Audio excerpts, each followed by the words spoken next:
Today we're going to look at the book of Proverbs, and we're going to be looking at the power of choice to make change and how the story fits in. So I'm going to talk about two different things today, and that is choice and story, because they're embedded in each other. And if you don't understand both of them, you won't understand how hard it is to make the right choice and change your life. Okay, so let's do an exercise. You take your sheets of paper and divide it into two in any way that you want. You can do front and back, top and bottom, right side, left side, divide it into two somehow. All right? I'm going to read from Proverbs 7 and 8, and I'm going to read to you a few texts at the beginning, and I want you to start drawing as soon as I start reading. In other words, don't wait until the end of my reading to make your drawing. Don't worry about the fact that you're not a good artist. If you are, you'll be an unusual sort. Because as you already saw with my previous picture, I'm not. But we're doing this drawing for another reason. All right. So on section 1 of your paper, I'll be reading from Proverbs 7, and you just draw whatever you hear. Okay? At the window of my house, I looked out through the lattice. I saw among the simple. I noticed among the young men a youth who lacked judgment. He was going down the street near her corner, walking along in the direction of her house. At twilight, as the day was fading, as the dark of night set in, then came a woman to meet him, dressed like a prostitute with crafty intent. She is loud and defiant. Her feet never stay at home. Now in the street, now in the squares, at every corner she lurks. She took hold of him and kissed him, and with a brazen face she said, I have fellowship offerings at home. Today I fulfilled my vows. So I came out to meet you. I looked for you, and I have found you. I have covered my bed with colored linens from Egypt. I have perfumed my bed with myrrh, aloe, and cinnamon. Come, let's drink deep of love till morning. Let's enjoy ourselves with love. My husband's not home. He's gone on a long journey. He took his purse filled with money and will not be home till full moon. With persuasive words she led him astray. She seduced him with her smooth talk. All at once he followed her like an ox going to the slaughter, like a deer stepping into a noose, till an arrow pierces his liver, like a bird darting into a snare, little knowing that it will cost him his life. Now then, my sons, listen to me. Pay attention to what I say. Do not let your heart turn to her ways or stray in her paths. Many are the victims she has brought down. Her slain are like a mighty throng. Her house is a highway to the grave.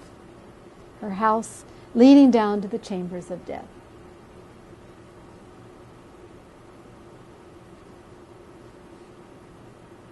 All right.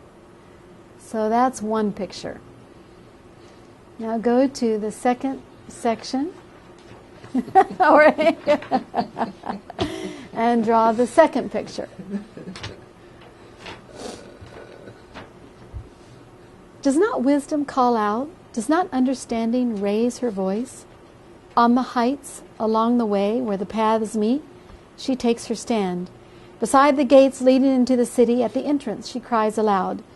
To you, O men, I call out. I raise my voice to all mankind. You who are simple gain prudence. You who are foolish gain understanding. Listen, for I have worthy things to say. I open my lips to speak what is right. My mouth speaks what is true. For my lips detest wickedness. All the words of my mouth are just. None of them is crooked or perverse. Choose my instruction instead of silver, knowledge rather than choice gold. The Lord brought me forth as the first of his works, before his deeds of old. I was appointed from eternity, from the beginning, before the world began. When there were no oceans, I was given birth. When there were no springs abounding with water, before the mountains were settled in place, before the hills, I was given birth. I was there when he set the heavens in place, when he marked out the horizon on the face of the deep. I was the craftsman at his side. I was filled with delight, day after day, rejoicing always in his presence, rejoicing in his whole world, and delighting in mankind. Now then, my sons, listen to me. Blessed are those who keep my ways. Listen to my instruction. Be wise. Blessed is the man who listens to me, watching daily at my doors, waiting at my doorway. All right. You should have two pictures, two sets of pictures. One is about Lady Folly, in Proverbs 7, and the second is about Lady Wisdom. All right. Tell me what you have in your pictures, if anyone's willing to show your pictures. I'll describe it. You'll describe it, okay? It'll be a little bit better than the drawing. There's a man walking towards a woman standing outside the door, and she's speaking to him. And they go together into a bedroom, and they're lying down. And then there's a man hunting with a bow and arrow through a window, and then there's a grave. A grave, all right. Is there sun, moon? There's a moon, half a moon and then a full moon. Anybody else have a moon? We have 1, 2, 3, 4. Do you have a moon? Yeah. Sure. Okay, 5 moons. So all 5 of you have a moon. Did the text say there was a moon? But it implied that. Ah, okay. So the text was talking about dusk, right? Mm-hmm. And you saw a moon. 4 of you, not 5, but 4 saw a moon. There actually isn't a moon in the text, right? Not the text I read, but you saw one. Mm-hmm. That's fine because it was implied. Mm-hmm. All right, what else do you have? We have a grave. Anybody else have a grave? Grave. Grave? I Yeah. do. I wrote R.I.P. even though I R.I.P. Okay. Yeah. Resting in peace, although Yeah. probably not in peace. All right. Grave, Joe? Did you have a grave, Joe? No, I have a wall and a window, and I'm looking down. Oh. So how many of you have a window with someone looking out? 1, 2, 3, 4. All right. Who's looking out the window? The wise man. All right. Some. All right.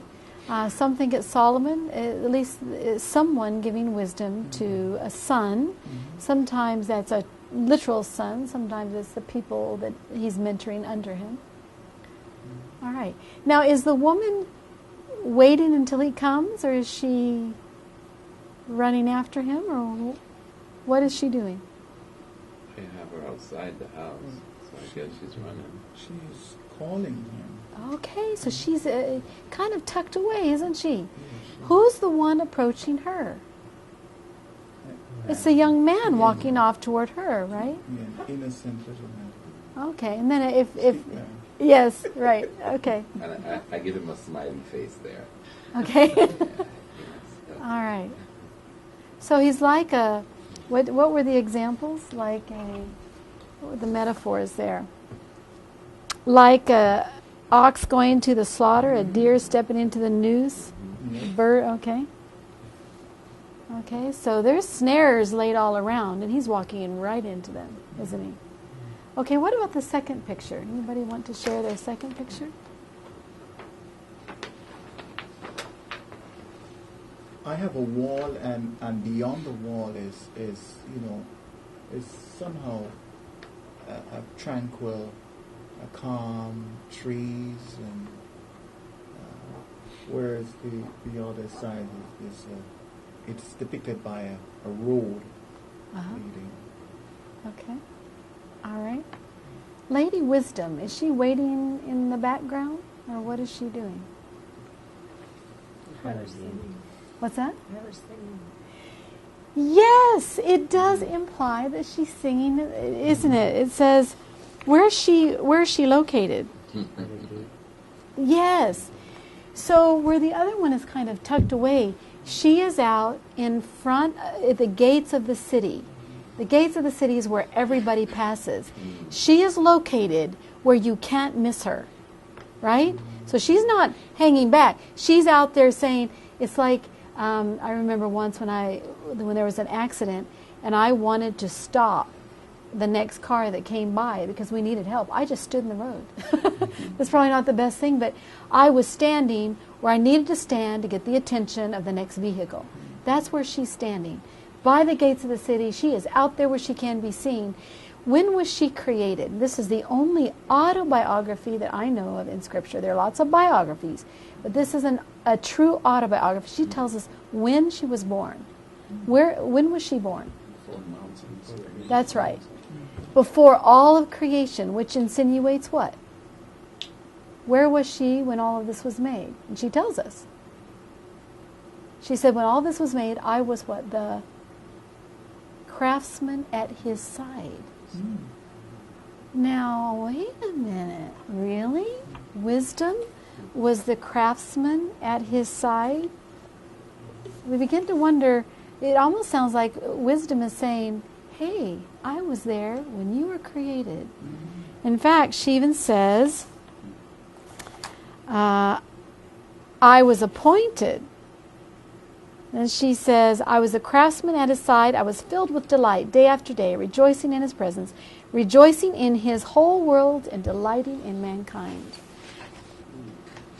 So she's saying something different than the first woman. She's saying, not only do I care about you, I'm standing in the middle of the road where you can see me, and I'm singing at the top of my lungs where you can hear me, and I deserve to be heard because why? I was there when you were born. I was there when you were thought of. And because of that, I've earned the right to be heard. Now, what does this have to do with change and choice?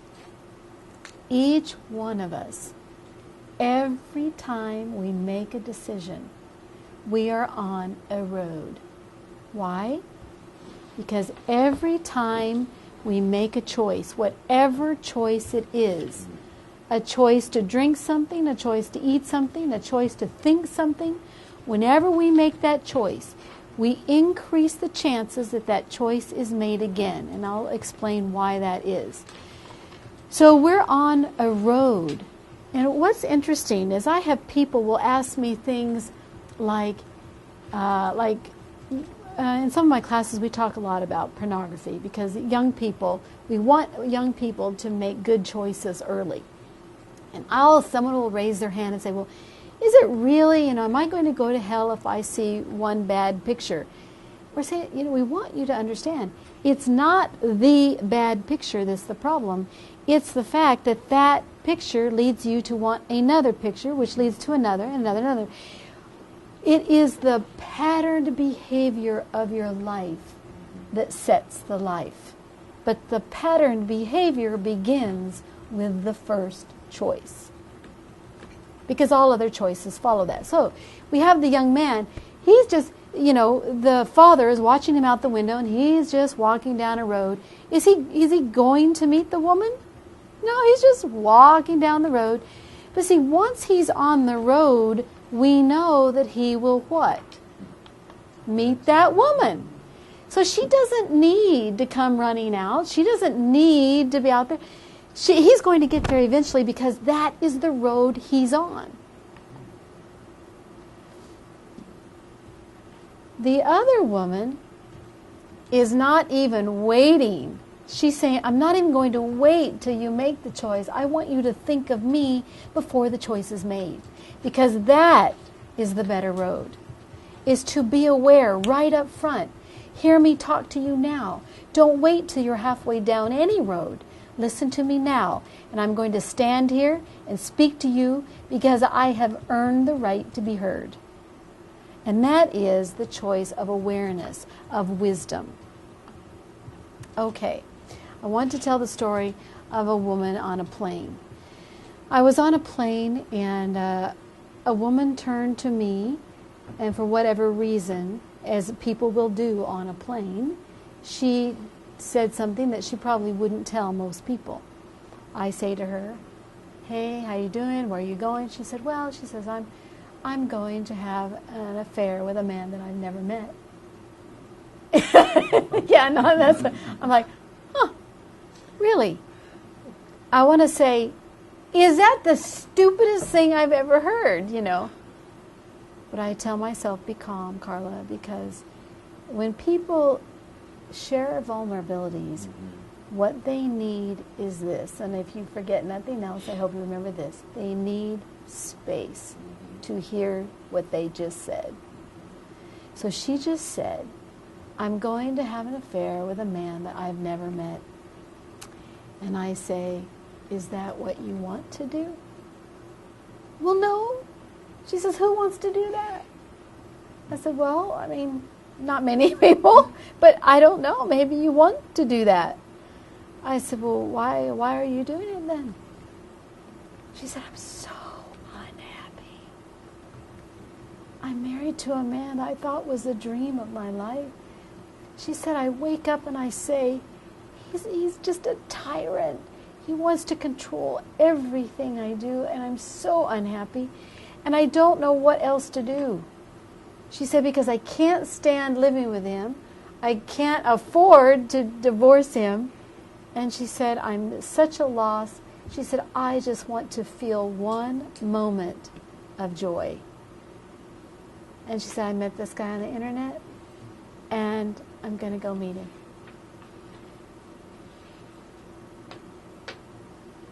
And I did with her what I'm doing with you right now. I just blinked. I didn't even know what to say next. And she said, well, I don't want to do that. It's not what's going to work in my life. I said, well then, what other choice do you have? Well, she said, I really need to confront him with how unhappy I am, but I've tried and he doesn't hear me. Maybe I should try again. You know, again, I want to say, yes! But I didn't, because what do I know? What do I know as far as what's best for her? I just waited. And she said, well, she said, I'm just going to see how I feel when the plane lands. She said, but she said, it's not the best thing. I know it's not. Now, I don't even know what that woman did. I don't think, though, that she made the decision with the same thoughts in mind.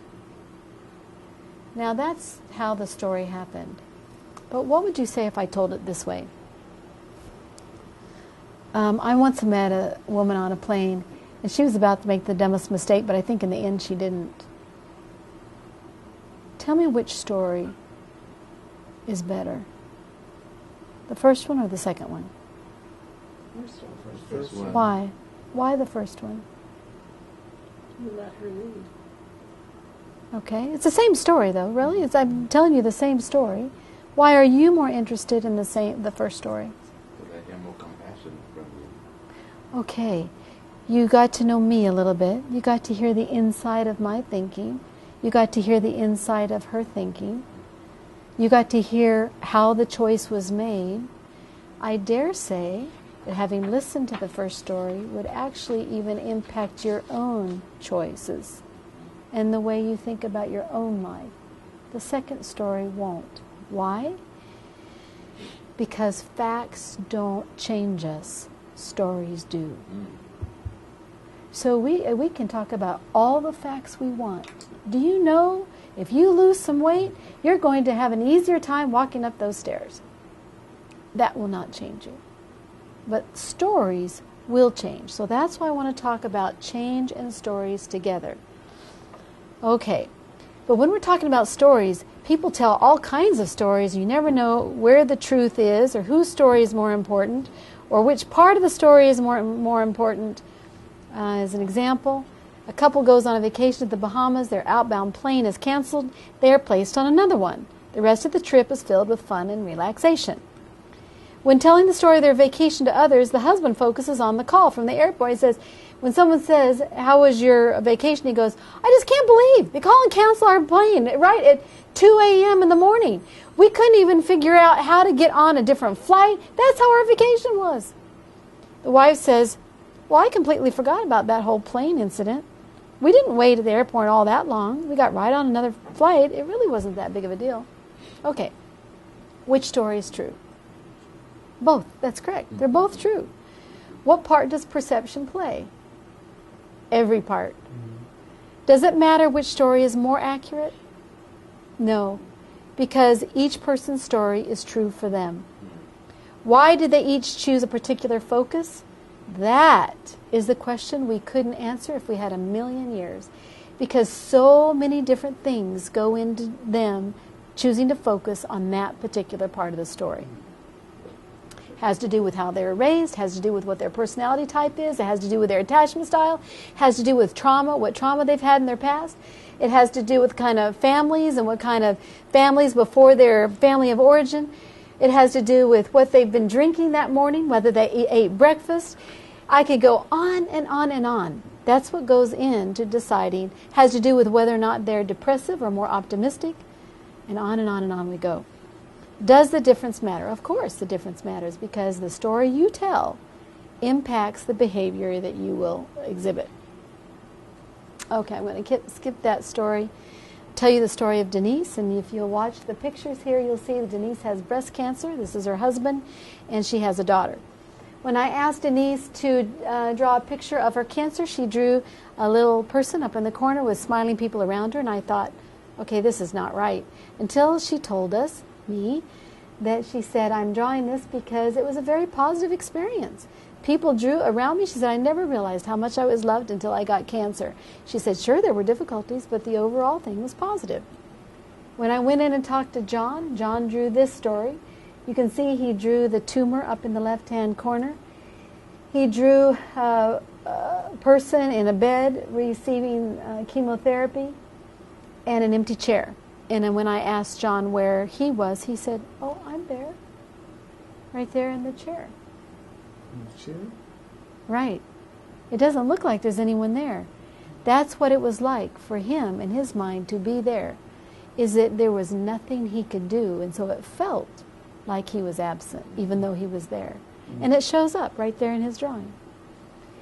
When he was talking to me about this picture, he actually began to cry in ways that were so difficult for me, because as a researcher, you're supposed to hold back and not, intervene in the process.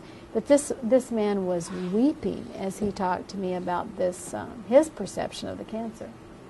The daughter says it was like a tornado going through. It just messed up everything. She says here, it touches down and just destroys your life.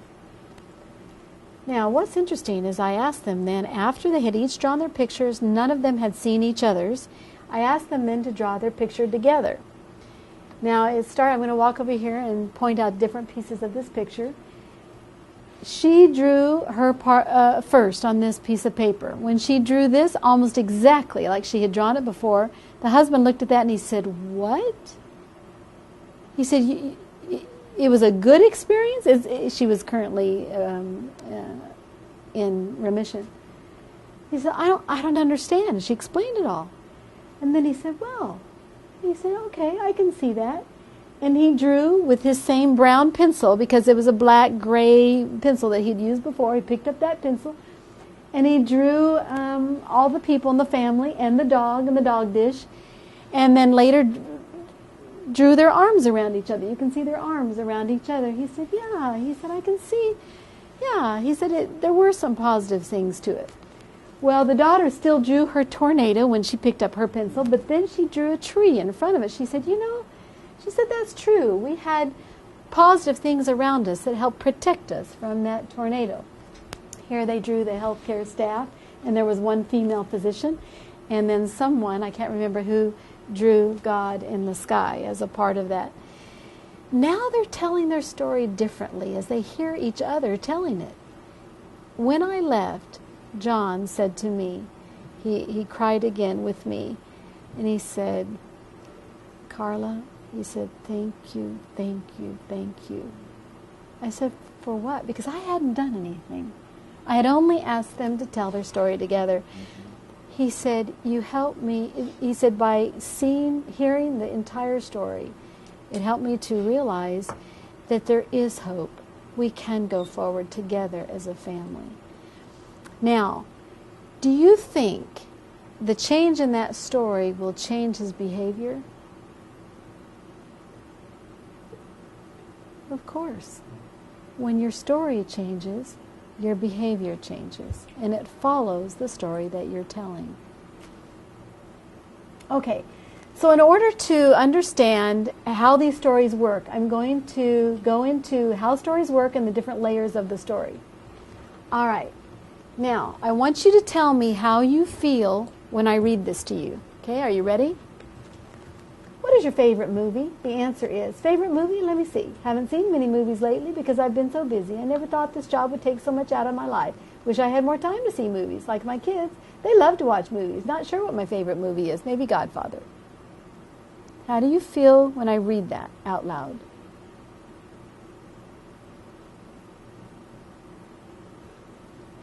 Almost stressed. Good. Yes, I don't mean good, but that's exactly right. Why do you feel stressed? Everything's cluttered. There seems to be no time for anything. And the person that says this sees everyone else having fun, but I, or the person that says this, has too much on their mind to do anything else. Okay. You talked about two different things. You talked about it feeling cluttered and him being busy and stressed. All right, I want to talk about that being cluttered first. This is called a non-narrative or incoherence. It's when someone talks and it feels like they're doing this. You see how it feels like he's doing this? Favorite movie? Well, I haven't seen it. I've been so busy. Well, I thought this job, and then he goes back to the movie, and then job and movie and kids. And that's why the feeling is of being cluttered. He's talking about several different things. All right. I'm going to ask you several questions, which one I already answered. Is it a narrative? No, it's a non-narrative.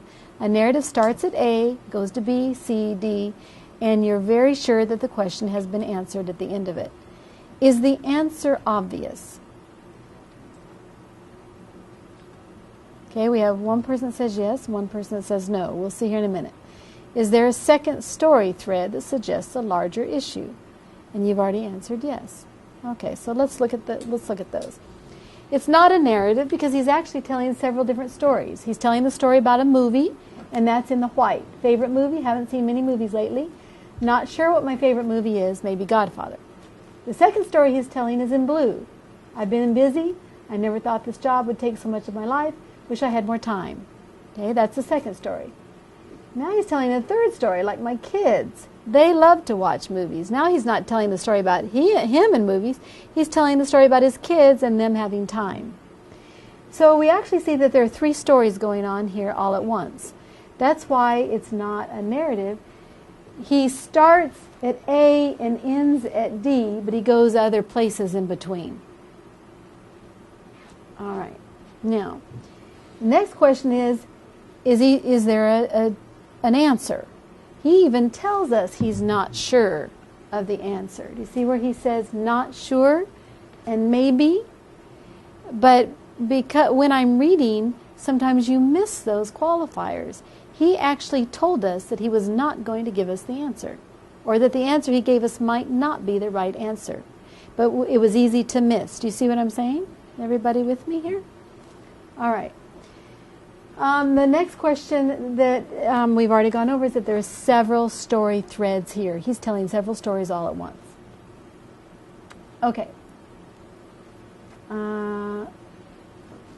Which one of these stories is a narrative? Today I fed my cat, and well, I was going to yesterday, but anyway, I saw that new film you were talking about, and I was up late, and my cat was running around the house like a lunatic, so that's probably because I didn't feed him last night. The next one, I was at a film until late last night and forgot to feed my cat when I got home, so he was very hungry this morning. Which one is a narrative? The second. Good. Do you see how you feel more settled? You can feel the difference between the two. All right, now, the thing I'm not going to spend much time on is that this second, the first way of talking, non-narrative or lack of coherence, often happens to people who've had early trauma. It's not just how you talk, it's the way the brain is thinking. So very often people that have early trauma talk like that because they're very scattered in their thinking. It's not just scattered in the words that they speak, it's actually scattered thinking. It's kind of, it can change though, but I'm not going to go into that. All right, so the brain is narratively structured. It means that the brain tends to make stories. So if I'm walking along and then I trip, guess what I'm going to do? You tell me which am I going to do? Am I going to keep on walking, or am I going to look and turn around and see what made me trip? Which one?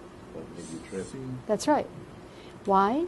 Because my brain needs to know what the story is. Why did I trip? All right. During sleep, and I'll say this briefly because you'll have a whole lecture on rest later on, but it's during REM sleep that we put all those pieces together. And that's where you make meaning. And if you have experienced a trauma and you're not able to put those pieces together, that's why you have a nightmare. But your brain is trying to make meaning of all the pieces that happen to you during the day, during REM sleep.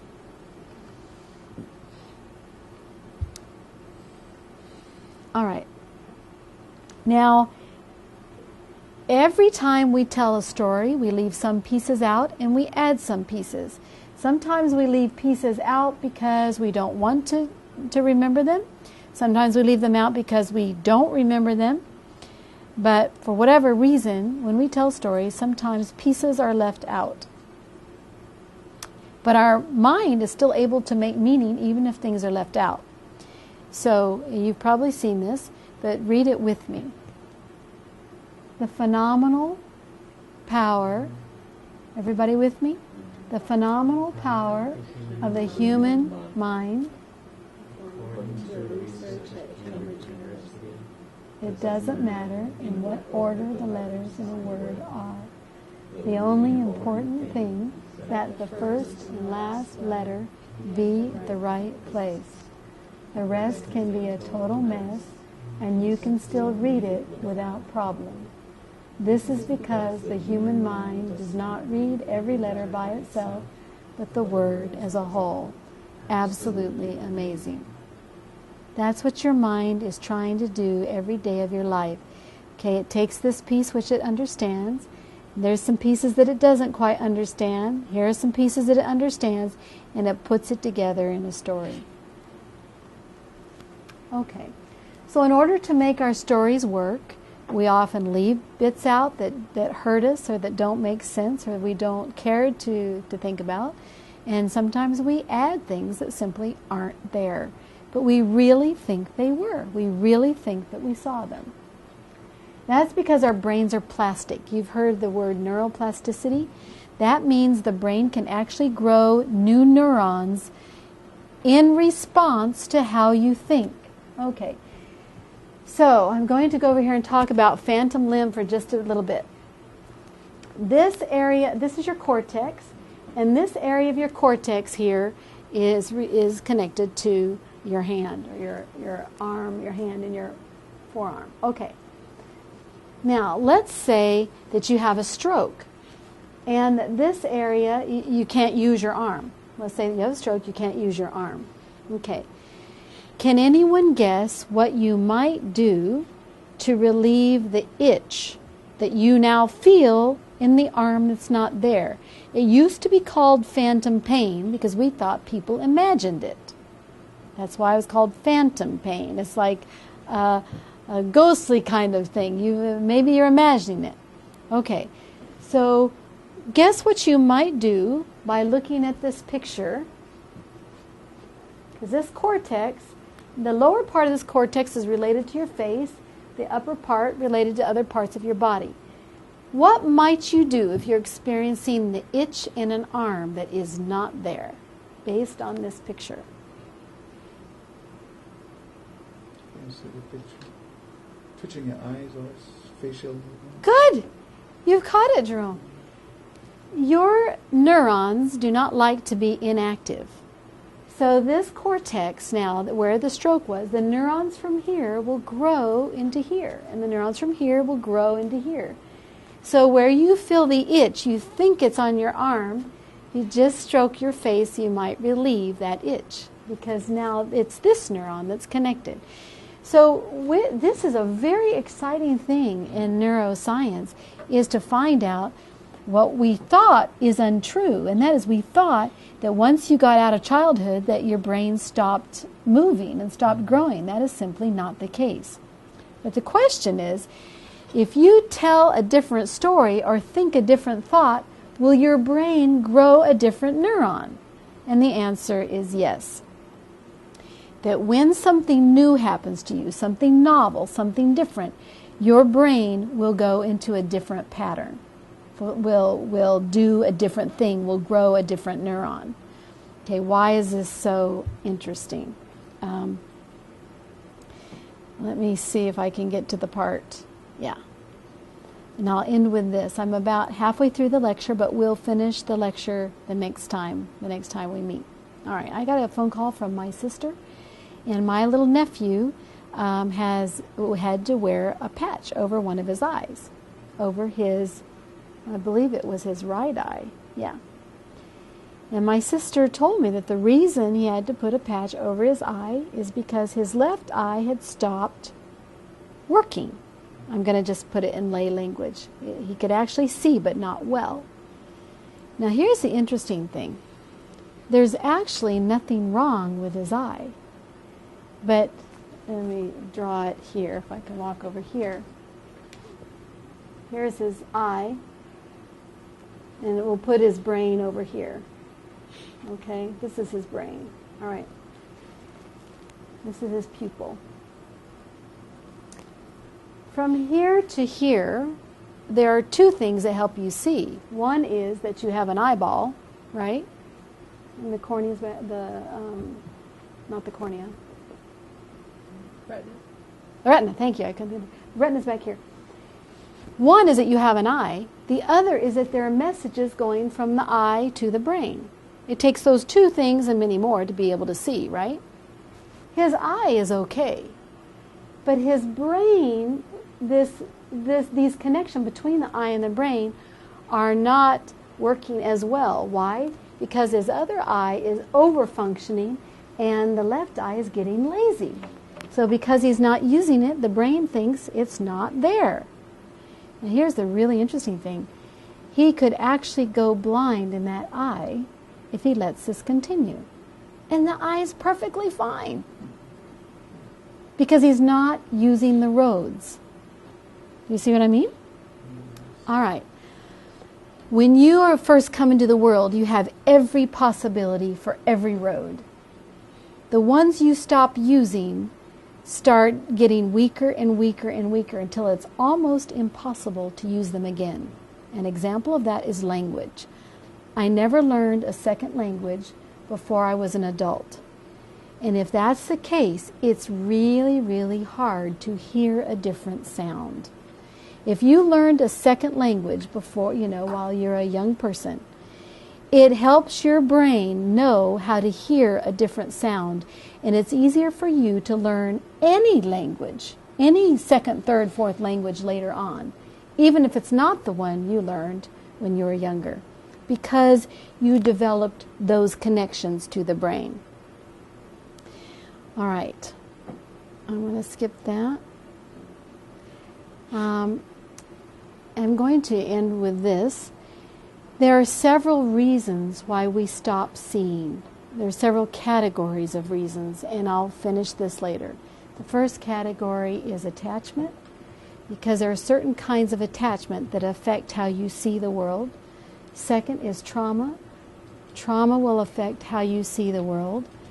The next thing I'm going to talk about is habit. Habit affects how you see the world. And the final is choice. Now this entire lecture is about choice. So I want to move over here and say this. There are people that will tell you that when you add this and this and this together, you will almost always make a certain choice. And that is true. That is true. Because these three things are written in unconscious memory, and you will continue to do them over and over and over again. But what I will show you in the next lecture is that when these are brought to awareness so that you can see them, then you have the opportunity to make a different choice. How does that relate to Proverbs? When you are on a certain road, you will always make the choices that go with that road that you're on. Do you see what I'm saying? by making certain choices, you begin to limit the option for other choices. And then you get to the place where you actually are almost unable to make other choices. But there is the possibility to get on a different road. And awareness opens up the possibilities where that is the case. Why am I saying all this? I'm saying this because you don't just go out and make a different choice. It is not that easy. There's a whole host of things bearing down on you that say to you, you have to make the choice tomorrow that you made today. That's why weight loss and change of thinking and all this is so difficult, because you have a whole host of things weighing down, determining that you will make that same choice tomorrow. But what I wanted to suggest by your exercise in the beginning, it is possible to be on a different road, but you can't take that lightly.